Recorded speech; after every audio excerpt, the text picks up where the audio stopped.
The slap resonated like a gunshot in the serene hush of first class. A high-ranking pilot, a man of stark authority, had just struck a young woman in front of a dozen shell-shocked passengers. Phones instantly went up, whispers turned to gasps, and the pilot stood over her, a man intoxicated by his own power. But she wasn't just any passenger. She was Isabella Vance, the formidable owner of his very own airline, Vesper Air. And she would ensure his wings were clipped forever before the plane's wheels even touched down. Vesper Air Flight 407 from Paris to Dubai was designed to sell silence as a luxury. The soft, ambient hum of the engines, the glint of crystal holding fine champagne, and plush, oversized leather seats that seemed to whisper, "You have arrived." For most of the elite passengers, this was a testament to their success.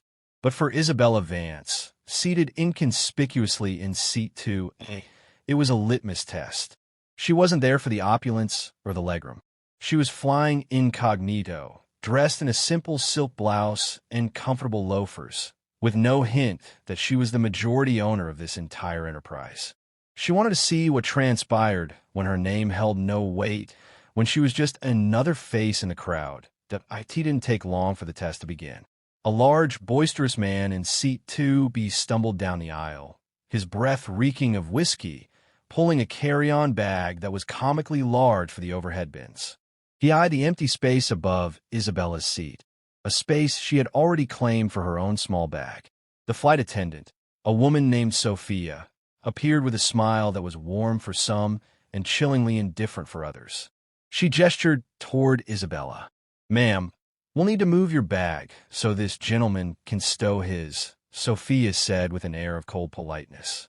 Isabella looked up, her expression unruffled. "There's room for both. My bag will stay where it is." Sophia's smile evaporated. Without another word, she reached up and yanked Isabella's carry-on from the bin. "Put it back," Isabella stated, her voice as hard as granite. The businessman scoffed. "Oh, for goodness sake, just move it. People like you don't belong here anyway." The words hung in the air, ugly and thick with prejudice. A few passengers shifted uncomfortably in their seats. Others pretended not to have heard. Sophia crossed her arms, a look of veiled contempt on her face. "If you're going to be difficult, I'll have to get the captain." Within moments, he arrived. Captain Marcus Thorne was an imposing figure, tall, broad-shouldered, with a face chiseled by years in the cockpit and a commanding presence that demanded absolute control. He strode up the aisle and stopped next to Isabella's seat. "On my aircraft," he boomed, his voice deep and sharp, "you will follow crew instructions without debate.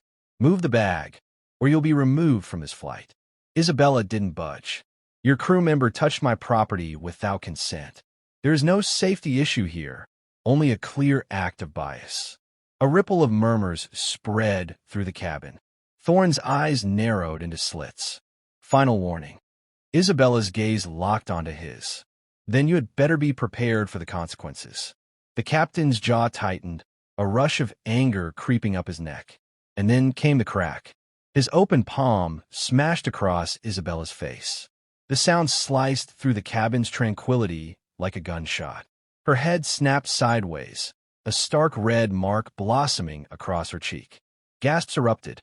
A person in a nearby seat whispered, "Did he just—" Phones were instantly raised, their cameras recording. Sophia froze, her hands trembling slightly. The businessman in Seat 2B wore a smug smirk. Slowly, Isabella turned her head back to face the captain. Her cheek burned, but her expression was one of icy calm.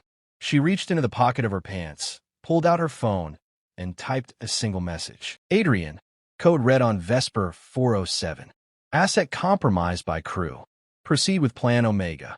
Captain Thorne was oblivious to the shift in the cabin's atmosphere. The way some passengers were now looking at him like a predator who had no idea it was about to become the prey. The next 7 hours were destined to be his last in uniform. That'd be why the time Flight 407 touched down at Dubai International Airport. Uniformed security was waiting at the gate. Captain Thorne's confident swagger faltered when he saw the CEO of Vesper Air, Adrian Keller, flanked by legal counsel and 2 board members. Captain Thorne, Adrian said, his voice as sharp as broken glass. Step aside. Thorne bristled. What is this about? From seat 2A, Isabella rose, her movements graceful and composed, like a woman who had just watched a man dig his own grave. She walked forward and stopped beside Adrian, her voice carrying just enough for the surrounding rows to hear. This is about an assault on a passenger in your first-class cabin. On your watch.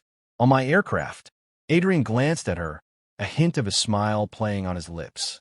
Captain Thorne, I'd like you to meet Miss Isabella Vance, the majority owner of Vesper Air. The color drained from the captain's face. Owner? Yes, Isabella said, her tone calm and as sharp as a razor's edge. And as of this moment, you're permanently relieved of all duties. Gasps echoed from behind.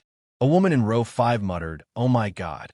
The smug businessman in seat 2B suddenly became fascinated with the buckle on his loafers. Security stepped forward. Thorne took a half-step back. You can't do this. Isabella cut him off. You struck a passenger in anger. You have disgraced this airline and every professional within it. And you did it in front of witnesses and cameras. You have grounded yourself. She then turned to Sophia. You'll be hearing from HR. If you're lucky. Sophia's lips trembled, but she said nothing. The captain tried again, his voice lower this time. You don't understand. Oh, I understand perfectly, Isabella replied. You thought I was powerless. You thought my quiet demeanor and my skin color meant you could treat me as less than human. Now you're going to learn the price of that assumption. Security officers took Thorne by the arms and began escorting him down the jet bridge. Cameras followed their every step. His career was over before he even reached the terminal doors. As the cabin emptied, a well-dressed man paused by Isabella's seat. You handled it with more control than I ever could have, he said. She offered a faint smile. Sometimes the loudest statement is made without raising your voice. When she finally stepped off the plane, the air outside felt different, cleaner, lighter.